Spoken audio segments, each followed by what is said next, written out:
একটা লোক মাথা নত করে মাফ চায় নাই, প্রত্যেক রাতে তারা আল্লাহর কাছে মাফ চেয়েছে। ফাঁসির মঞ্চে গিয়েছে, ওই মুহূর্তেও তারা জালেমদের কাছে বলে নাই যে আমাদেরকে ছেড়ে দেন, জীবনে ভুল করছি। আমাদের প্রিয় আল্লামা জীবনের শেষ অবধি পর্যন্ত দিনের কথা মাইকে যেভাবে বলেছে, বিশ্বাস এইভাবে লালন করেছে। উনি যদি একটাবার বলতো যে আমি আমার জীবনের 50 বছর দাওয়াত দিয়েছি,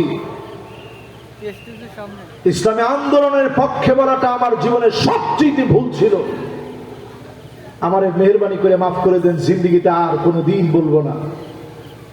13 বছর তো দূরে থাক, উনার জীবনে 13 দিনও জেল হতো না, শুধু হয়েছে জমিনে আল্লাহর দিন কায়েমের স্বপ্ন দেখেছে, ঠিক কিনা? কিন্তু আপনি মনে রাখবেন, শেষে এসে তিনি একটা হাসি দিলেন, এমন রহস্যে ঘেরা একটা হাসি।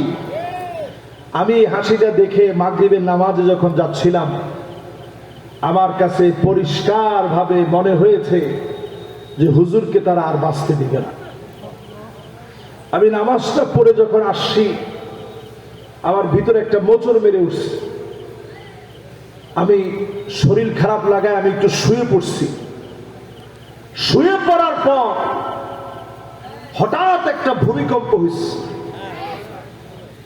এটা কি আপনারা জানেন না? জানি।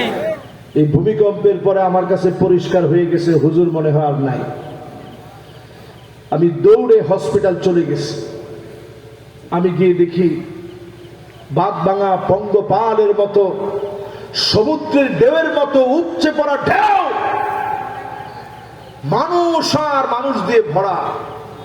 এক নজর হুজুরে দেখবে, কোনোভাবে যখন দেখতে পারলাম না, চলে গেছি হুজুরের বাসায়। একটা নজর একটু শুধু হুজুরে দেখব।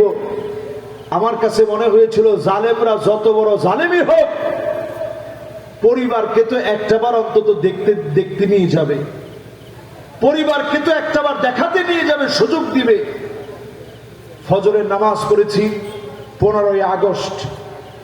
মাওলানা আব্দুল গফফার সাহেব হাফিজাহুল্লাহ ওয়া রাআহ এখনো হায়াতে আছেন, মালিবাগ কওমি মাদ্রাসার সম্মানিত মুহাদ্দিস।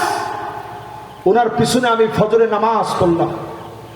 নামাজের সালাম ফিরিয়ে তিনি বললেন, সারা পৃথিবী একজন আলেমকে হারায় ফেলেছে, আর আমি আব্দুল গফফার আমার নামাজের একজন মুসল্লিকে হারায় ফেলেছি। আল্লাহু আকবার। তিনি বলতেছিলেন, সারা রাত মাহফিল করে ফজরের নামাজটা তিনি জামাতের সঙ্গে সাদাই করতেন। আব্দুল গফফার সাহেব বলছিলেন, জেলখানা থেকে চিঠি যুগে তিনি অনেক কিছু লিখছেন, সময় আসবে একটার পরে একটা সব প্রকাশ হবে।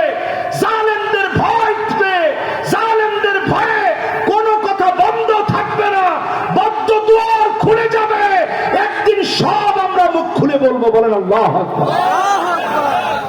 আমি নিজে ওই ফজরের নামাজ উপস্থিত ছিলাম।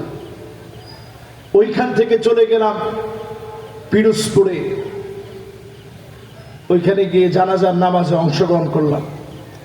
সাইদি ফাউন্ডেশনে জানাজার নামাজ হলো, সেই জানাজার নামাজের মধ্যে অংশগ্রহণ করলাম।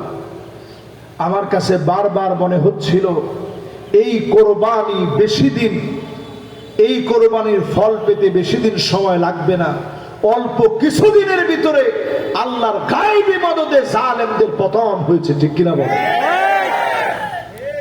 কত নম্বর হাদিস বলতেছিলাম? খেয়াল আছে? সবাই একটু আওয়াজ করে বলেন, কয় নাম্বার? 4 নম্বরের পরে প্রিয় ভাই